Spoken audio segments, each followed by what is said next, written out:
পুরনো বিষয়ে ময়লা কেন লারা দাও? আমার নবী শান ও আজমাত নিয়ে কথা হচ্ছে, এগুলো লারা দিয়ে দুর্গন্ধ ছড়াচ্ছ, উম্মত বিভ্রান্ত হচ্ছে। বলতেছে আপনারা খালি ঝগড়াই করলেন আলেমরা, এগুলো বলছে। সাধারণ পাবলিক সবাই তো এক কথা বুঝে না। আমার আল্লাহ তো যখন বুঝানোর ক্ষেত্রে বলেছেন ইয়া আইয়ুহান নাস বলেছেন, সাধারণদের জন্য একরকম কথা বলেছেন। আবার যখন মুমিনদেরকে, প্রেমিকদের উদ্দেশ্যে কথা বলেছেন, তখন ইয়া আইয়ুহাল্লাযীনা আমানু বলেছেন। বুঝানোর কিছু ধরন আছে, গুড ওয়ে আছে, রং ওয়ে আছে। তারা মিষ্টি মিষ্টি কথা বলে মুসলমানের সন্তানদের ঈমানের উপর তলোয়ার চালাচ্ছে। এজন্য গুড ওয়েতে বুঝিয়ে আনতে চেয়েছি, কিন্তু আমাদের কথাকে কাটছাট করে আমাদেরকে প্রশংসার দাবিদার বানাতে চায়। এরকম প্রশংসার উপরে আমি আমার জুতাও রাখি না। আর যদি কেউ আমার নবীর শানে গোস্তাকি করে, তাদেরকে আমরা কখনো ছাড় দিয়ে কথা বলি না। মুমিন হয়ে মুমিনকে ক্ষমা করতে শিখতে হবে। তবে মনে রাখতে হবে, গোস্তাখে রাসূলদের সাথে মুসলমান মুমিনের কখনো অতীত সম্পর্ক ছিল না, না সম্পর্ক আছে, না সুবে কিয়ামতের পরও সম্পর্ক থাকবে।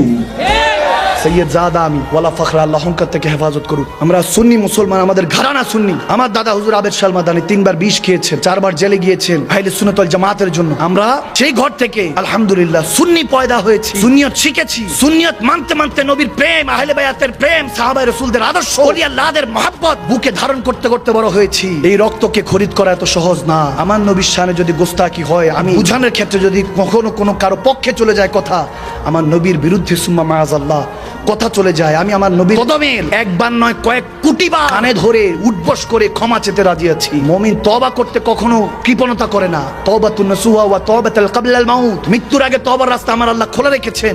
নবীর ওসিলাতে ওই তওবা কবুল করেন। আর আমরা তো সেই নবীর আশিক উম্মত। কোন কাজ কি ইসলাম ছোট করে নাই, একমাত্র ভিক্ষা ছাড়া, অন্যের কাছে হাত পাতা ছাড়া, ঠিক না?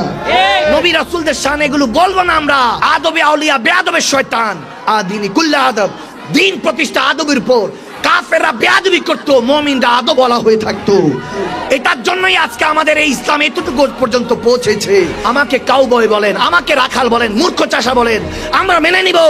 কিন্তু আমি এটা বুঝানোর জন্য বলেছি, একজনকে যদি তহমত দেই, আমি চেষ্টা করেছিলাম বুঝানোর জন্য, তখন দেখতেছি আমার কথাগুলিকে ছোট অংশ কাটছাট করে আমার কথাকে দিয়ে বুঝাচ্ছে অমুকের প্রশংসা করেছি, নাউজুবিল্লাহ, আস্তাগফিরুল্লাহ। আমার নবীর শানকে খাটো করে মুসলমান মুমিন কারো সম্পর্কে কথা বলতে পারে না, প্রশংসা করতে পারে না। মাকদুম শাহ মাদানী কালকেও নবীর গোলাম ছিল, নবীর নালাইন পাকের রাগ ছিল, আজকেও আছে। মৃত্যুর আগ পর্যন্ত ইয়া মুস্তাফা আপনার গোলামির মধ্যে আছে, এটা বলতে বলতে মরে যাবে। আমার হুজুর আল্লাহ তাবারক ওয়া তাআলা সুন্নি মুসলমানদেরকে, সাইয়্যিদ জাদারকে পয়দা করেছে নবীর গোলামি করার জন্য। লা তাতাজিরু কাদ কাফারতুম বাদা ঈমানিকুম। আমার আল্লাহ বলতেছেন লা তাতাজিরু, কোন বাহানা শুনবো না। নবীর শানে গোস্তাকি করেছো, এতক্ষণ মুমিন ছিলা, তুমি এখন কাফের হয়ে গিয়েছো। মান সাব্বা নাবিয়ান ফাকতুলহু, কোন হিসাব মানি না, একটাই হিসাব, যে আমার নবীর শানে গোস্তাকি করবে তার গর্দান উড়িয়ে দাও।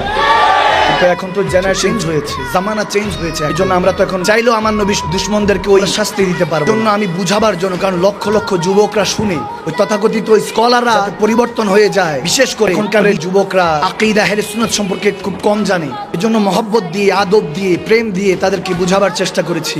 আমার 4-4.5 মিনিটের বক্তব্য কেটে আপনি যে ছোট করেছেন, আপনি যে জুলুম করেছেন, এটার হিসাবও আল্লাহর কাছে আপনাকে দিতে হবে। আমার নবীর শানে খাটো করেছেন আরেকজন তথাকথিত বান্দার শান উঠানোর জন্য, গোস্তাকের শান উঠানোর জন্য আমার নবীর শানকে খাটো করে বলতেছেন আমি প্রশংসা দাবিদার। না না, এরকম প্রশংসা মুসলমান সুন্নিরা, মুমিনরা কুরাতে চায় না। এগুলো পায়ের নিচে রাখবো। যে আমার নবীর শানে কথা বলবে সে আমার মুকুট, আর যে আমার নবীর শানে গোস্তাকি করবে পায়ের নিচে ধুলা বানিয়ে ছেড়ে দিব।